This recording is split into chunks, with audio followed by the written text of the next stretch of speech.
So this lecture is U.S. History 1, Chapter 6, Sections 1 and 2 today. We'll do 3 and 4 on Thursday. So, hoy vamos a cubrir el capítulo 6, las secciones 1 y 2. So, y este es la Guerra de Independencia. So we're covering the War of Independence, which lasted 8 years, 1775 to 1783.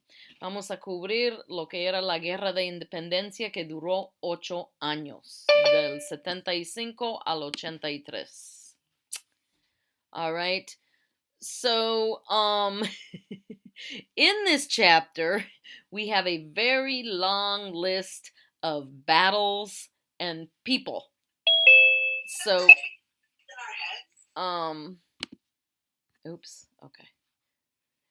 we have a very long list of battles and people. En este capítulo hay una larga lista de batallas y personajes. I don't really feel like it's that important for you to memorize every single battle and every single general and person that they talk about in this chapter. Yo siento que no es muy importante que memoricen todas las batallas y los personajes que aparecen en este capítulo. If you're interested though in particular battles, if that's your thing, if you like studying, battles and war strategy, if you enjoy that kind of thing, you could do a midterm project about something having to do with the battles in the war. So, yo siento que no es tan necesario memorizar todas las batallas, pero si te interesa investigar algo de una batalla, puedes hacerlo para el proyecto del midterm, porque sí hay gente a quienes les gusta saber esos detalles. So, si eso es algo que te gusta, sí podrías hacer eso. Okay. So we're doing our lecture in both English and Spanish. I am recording this lecture. I'm going to publish it in the module along with the audio recordings of the full chapter. The audio recordings are only in English. So I'm doing the lecture in English and Spanish so that you can hear both. All right. All right. So let me continue. If you have a question in the middle of things, I think you should feel free to ask. So, like the war you said, right? Yes. So, what decides the war to win or lose? We're gonna get to that on Thursday. Did the South Confederation move their capital from somewhere to Virginia, something like that? That's the Civil War. We're not talking about the Civil War yet. We're talking about the American Revolution for independence. For independence, okay. Yes. Yes. So it's actually the war between French and British, right? No. After that, the French did join on the American side. The French helped the Americans.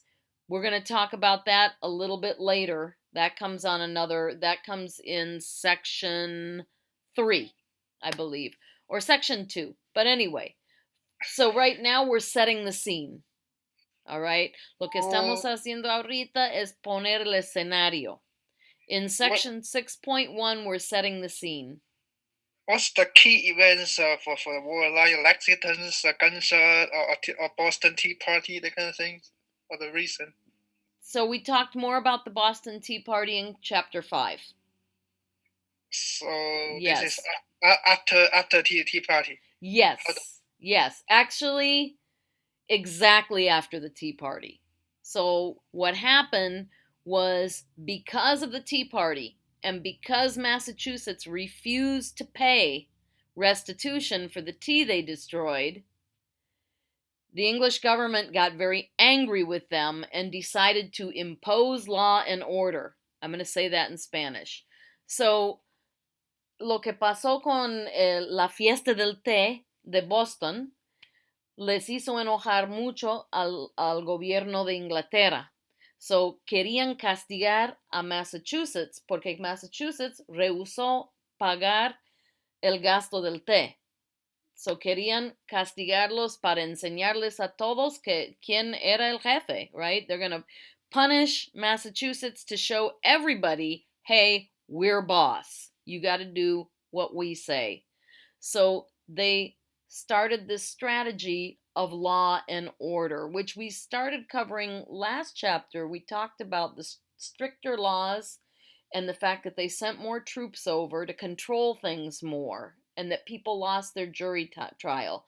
So en el capítulo pasado aprendimos que en la respuesta a la fiesta del té y otras rebeliones fue que se pusieran más estrictos, mandaron más tropas y también hicieron varias cosas que les hizo enojar a los colonistas, right? Que decía que no los estaban tratando como ciudadanos. What made them angry is they felt that they were not being treated like British citizens, right? So, this is la víspera de la revolución. This is the eve of the revolution. All these things. Everybody's mad. We've got boycotts going on. Tenemos el boicoteo, right? So, Gran Bretaña se pone más estricto con Massachusetts. Great Britain gets stricter with Massachusetts. They're punishing Massachusetts. The other colonies, see, they thought the other colonies would go, ooh, uh-oh, we don't want to get punished too. That's not what happened. What happened was the other colonies said if they can do that to Massachusetts, they can do it to us, and we don't want them doing this to any of us. So they put themselves on the side with Massachusetts. They supported Massachusetts. Las otras colonias, Gran Bretaña pensó que las otras colonias se iban a decir, oh, no, no queremos enojar al jefe, hay que, mira lo que están haciendo a Massachusetts, nosotros nos vamos a portar bien, pero no resultó así. Lo que resultó es que hicieron enojar a todos y las otras colonias también se pusieron del lado de Massachusetts, los apoyaban. Seguían con su everything is boicoteo. because the money, right? Because the tax is too high, the cost is too much. It's money, but it's not just money. It's actually very important to understand that they had this tradition of certain rights, and one of the rights was trial by jury, having a jury trial. And when the British started cracking down on them, they took away, in certain circumstances, they were not allowed to have a jury trial. It was more like a military trial. And so they were very angry about that because as British citizens, they felt like it was their right to have a jury trial. And that got taken away from them just because they were in the colonies. It didn't happen to people in Great Britain, only people in the colonies. So no fue solamente el dinero y los impuestos que los hicieron enojar. También un punto muy importante fue el jurado por jurado. En vez de lo que hicieron los ingleses era imponer en ciertos casos un jurado sin jurado, o sea, como una corte militar más bien. So por eso también estaban rebelando, porque no les estaban tratando como ciudadanos, porque cada ciudadano tenía su derecho a un jurado por jurado. All right, cool. So, estadio del combate, estallido del combate. So, let me go over here to the English and click on that slide. There we go. Hopefully you guys can see the slides. Let me minimize. Oops, that's weird. Okay, that works. Can you see the slides okay? In English and Spanish? Okay, so, outbreak of fighting on April the 19th, 1775. The English decided they're going to do something, because Massachusetts won't get in line. The English march from Boston to Concord, Massachusetts. So the colonists are starting to get munitions and arms. They're starting to get things to fight with because at this point they are planning to fight. And so the British march to Concord, Massachusetts from Boston to confiscate. They hear that there's some munitions in Concord, so they march there to confiscate them. So los colonistas empiezan a juntar armas y municiones para poder seguir luchando.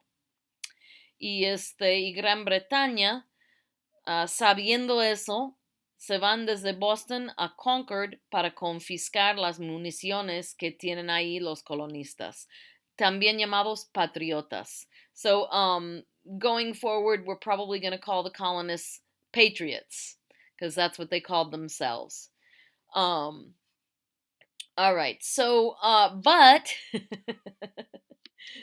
riders were sent out to let the colonial militias in Concord know that the British were coming.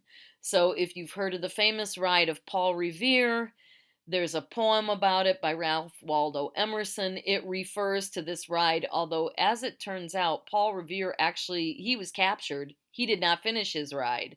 There were other riders as well. And so the Patriots were warned and they fought with the British. The British didn't expect them to fight back and were not prepared, so they had to go back to Boston. So, cuando iban marchando los ingleses, los jinetes de los patriotas fueron a informar a las milicias de los patriotas. So, llegaron los ingleses y por sorpresa hubo un combate pequeño y no estaban preparados y tuvieron que regresar a Boston. All right. In August 1775, King George III declares the colonies to be in rebellion, and they need to put the rebellion down, right? So he makes an official declaration. Hey, they're rebelling. We're going over there to put down the rebellion. Right?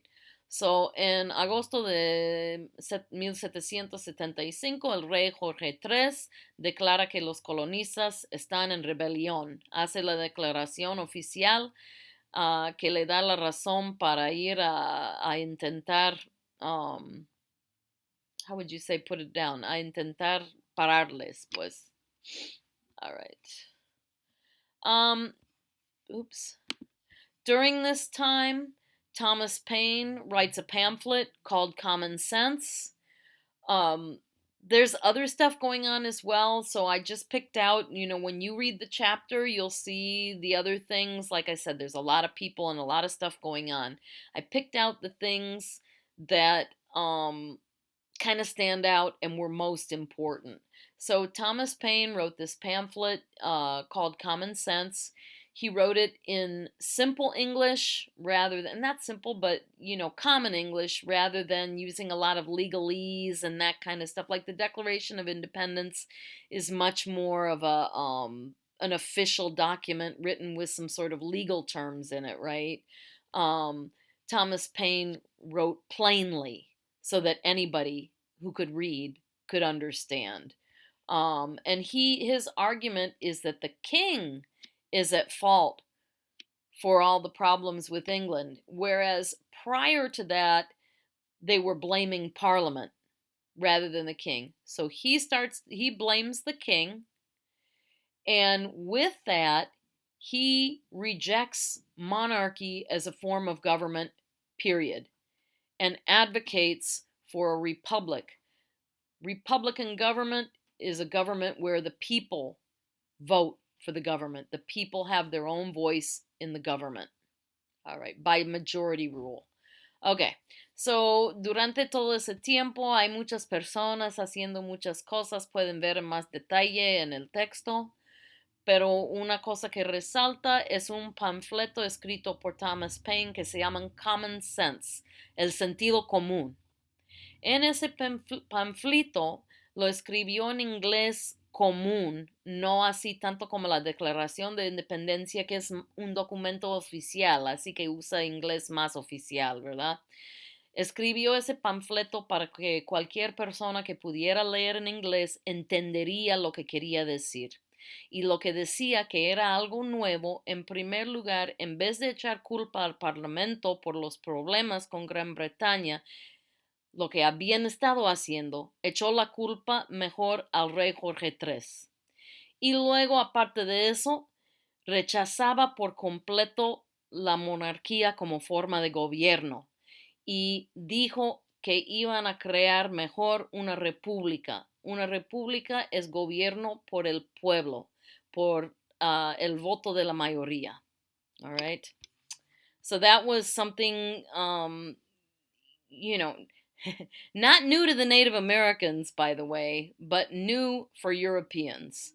No era nueva, esa idea no era tan nueva para los indígenas de las Américas, algunos, no todos, pero sí era una idea nueva para los europeos. All right. So, and then, of course, on July 4th, 1776, right, we have the Declaration of Independence. Of course, the people who went to that conference or that Congress, they met prior to that. It took them a while. I think it took something like a month or 6 weeks to write the thing. And it was written by Thomas Jefferson. A bunch of people had their input, but Thomas Jefferson was the one who wrote the document, right? And so what's important about it, it's an official document by the colonies saying, we declare ourselves to be independent. And it's important because it lists their grievances against the king. It gives reasons for why they're breaking apart from Great Britain. Not just, we don't like them anymore. It gives reasons because they're hoping that internationally people will see this and understand why they took this drastic course of action to separate themselves. And of course, if you think about it, it makes sense to do that because if you're going to look for help on the international stage, they don't want to, and people aren't likely to help people who are just like, I'm going to do this on a whim. They want reasons, right? Okay. It also lays out the form of Republican government that the colonies intend to form. So the colonies at this point have decided they don't want monarchy anymore. They're going to have a Republican government, which is government by majority rule, where the people vote. Contradiction, of course, in that document is that it says all men are created equal, and yet it defends the right of the colonists to have slaves. So, right from the start with this founding document, like, this is what says, hey, here we are, this is who we are. We've got this contradiction of this high ideal of everybody's equal and the fact that they defended themselves to have slaves. And the people who wrote it, most of them had slaves. All right. Después, en julio 4 de 1776, viene la Declaración de la Independencia. El documento tomó más de un día escribir. Hubo un congreso y la gente pusieron sus ideas, pero al final de cuentas fue Thomas Jefferson quien tuvo el trabajo de escribir el documento. So, él es el que lo escribió. Perdón. Lo importante es que hace una lista de quejas en contra del rey Jorge III. Eso es importante porque si quieren buscar apoyo de otras naciones del mundo, no pueden simplemente decir, es que ya nos cayeron mal, ¿verdad? Tienen que poner razones y razones fuertes para las cuales van a tomar un paso tan drástico de separarse del país. So, por eso pone todo una lista, es una lista muy larga y la pueden leer si quieren, pero no la voy a leer yo. Sí lo leí, pero está bien leerlo. All right. Describe la forma de gobierno, una república que piensan crear. So, ya ahí pone queremos crear una república, rechazamos a la monarquía en general. Ya no queremos monarquía para nosotros. Queremos voto del pueblo, la mayoría, right?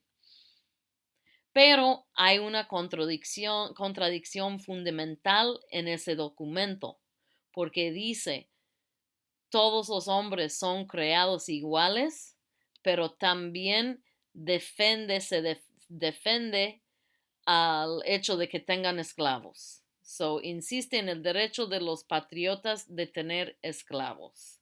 Y vamos a ver también en la guerra, habían momentos en que los colonistas, los patriotas, se pusieron muy definitivamente a favor de seguir con la esclavitud de la gente negra, de la gente de descendencia africana. So, we will see going forward that even during the war, in particular the Southern patriots, are going to continue to stand in defense of slavery and their right to have slaves. So, yeah, that's important. Okay, any questions or comments about section 1? Whoa, this goes so much faster, doesn't it?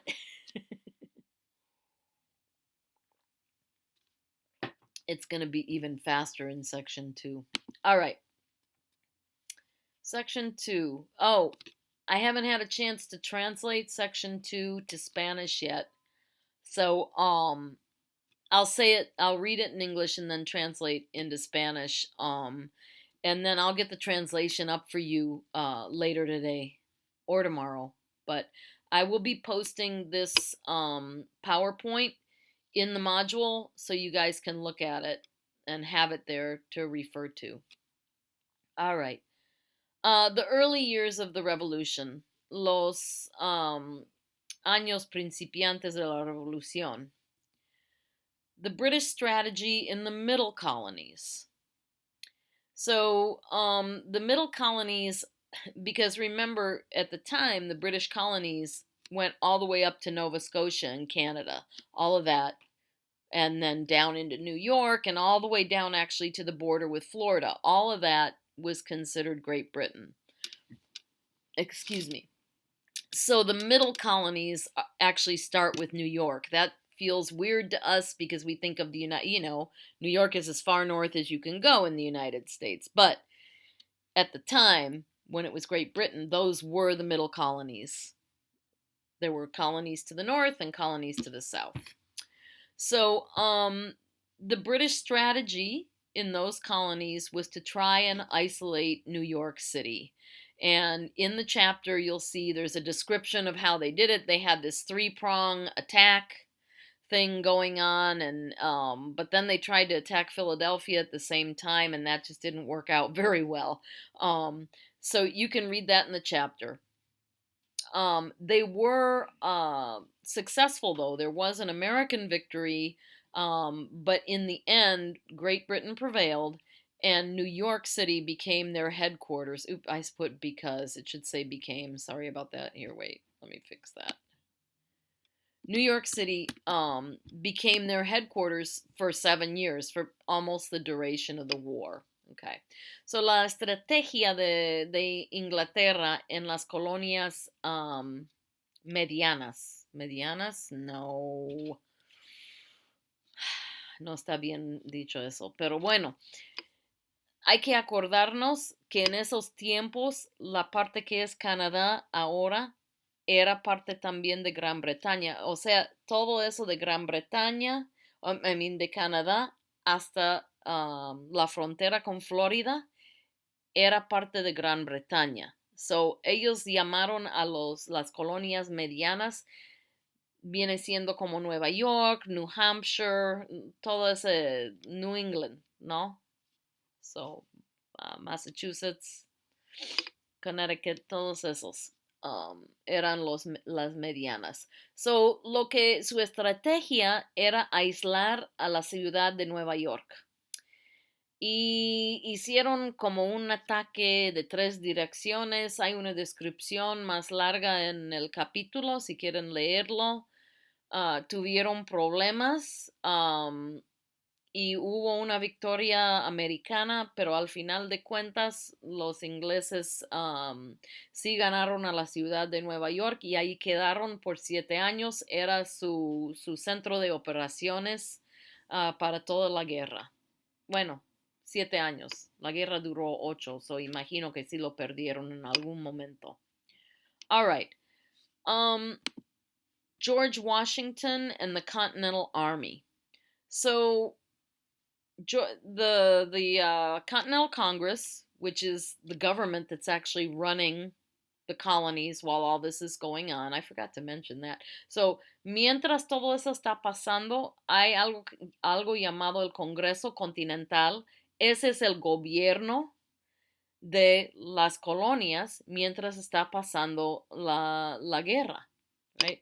So the Continental Congress appoints George Washington to be the commander of the Continental Army. They have 16,000 volunteers, but it took a few years for them to become professional. The chapter describes a lot more about this. It is kind of interesting, but it's a lot of detail, and that's why I'm not presenting it as part of the lecture because it's just too much detail. So, but and they had their setbacks, and it took a few years for them to actually become professional. But one of the most important things that Washington did was that he broke with protocol, European war protocol. So in those times, imagine it's the 1700s. When you're fighting war, you're outside. You're not in a vehicle. You're just out there exposed, right? En aquellos tiempos, para hacer la guerra, estabas expuesto a todos los elementos, right? En el invierno, si hay nieve, si se congela, vas a congelarte tú también, right? So in the winter, if it was freezing, you're going to freeze too, right? So it was protocol to only fight in the summer. Because also, in the spring you got to plant, and in the fall you got to harvest. So the only time there was time to fight was in the summer. So la estación de guerra era el verano solamente, right? So, so the thing that George Washington did, that was weird or different or broke with protocol, was he said, "Nah, we're gonna fight all year long." And this gave the Continental Army an advantage because that's not what the British were expecting. That's not what the Hessians, so the British hired German mercenaries called Hessians. They weren't expecting this. And at Christmas time, oh, I should have put the place. I think it's not Valley Forge. I can't remember now. But anyway, at Christmas time, George Washington attacked this group of German mercenaries, and they won because of the element of surprise. Even though they were vastly outnumbered, they won because they surprised them. Okay, so Spanish. So, hicieron un ejército continental, el Congreso Continental hizo un ejército continental, hubo 16,000 voluntarios. Pusieron como George Washington como el comandante, como el general encargado de todo. Les tomó unos años para hacerse profesional. Ahí en el capítulo explican más de eso, de las cosas que les pasó por no ser profesional. Pero la cosa que a mí se me hizo más importante fue lo que hizo Washington en rechazar la idea de solo combatir durante el verano. So, él dijo, vamos a hacer lucha todo el año, y por eso tenían a su favor la ventaja de sorpresa, porque sorprendieron, porque los ingleses estaban pensando, es invierno, no vamos a luchar. Y tenían un grupo de mercenarios alemanes, se llaman Hessians, y los atacaron en Navidad. Y también al principios de enero hicieron otro ataque a otro grupo.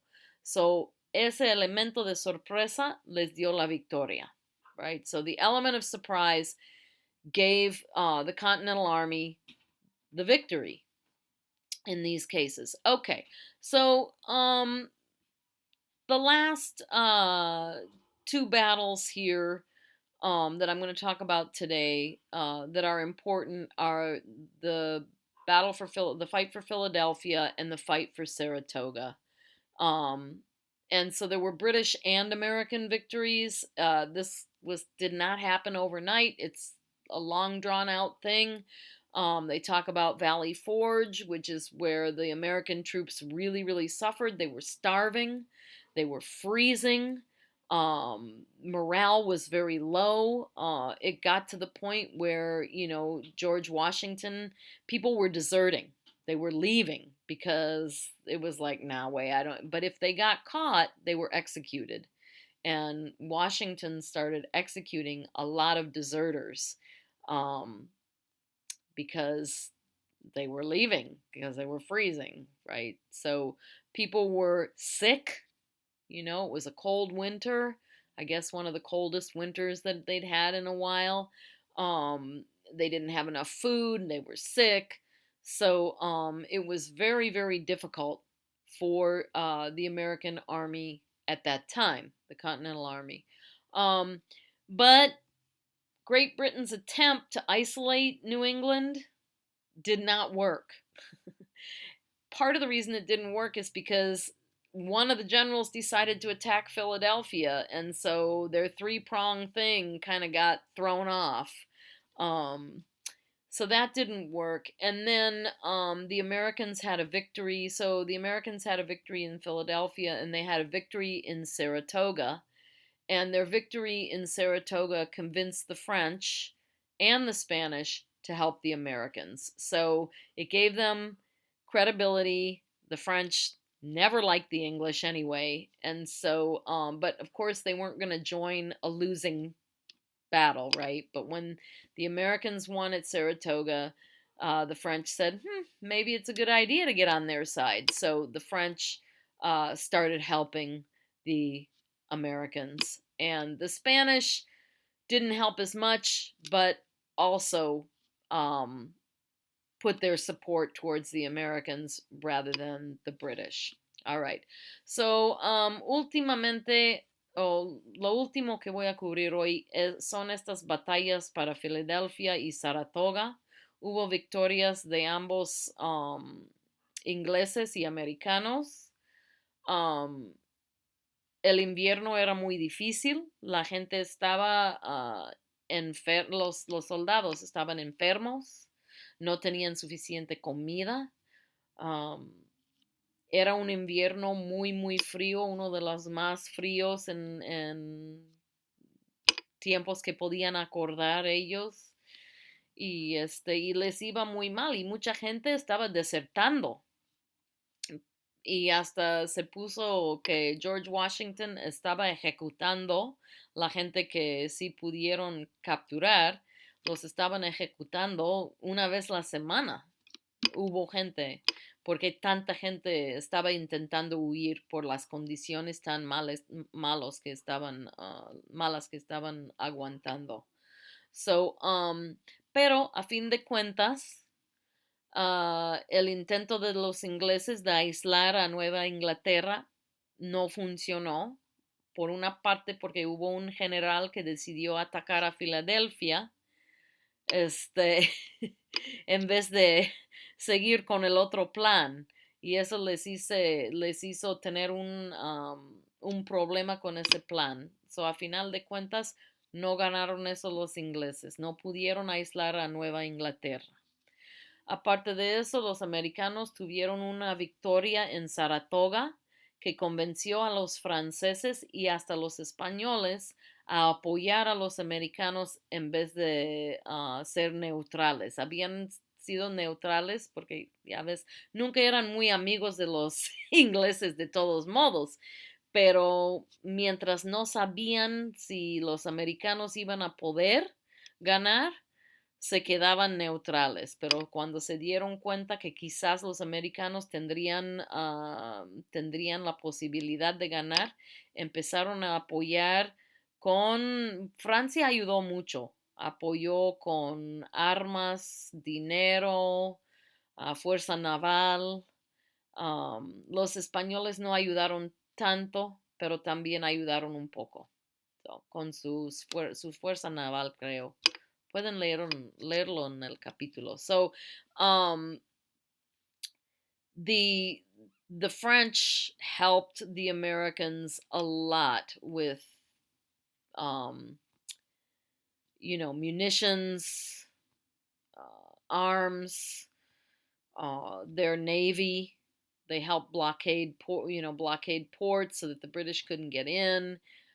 Supplies, money, and the Spaniards helped with some supplies and money. They helped less than the French, but the French helped the cause a lot.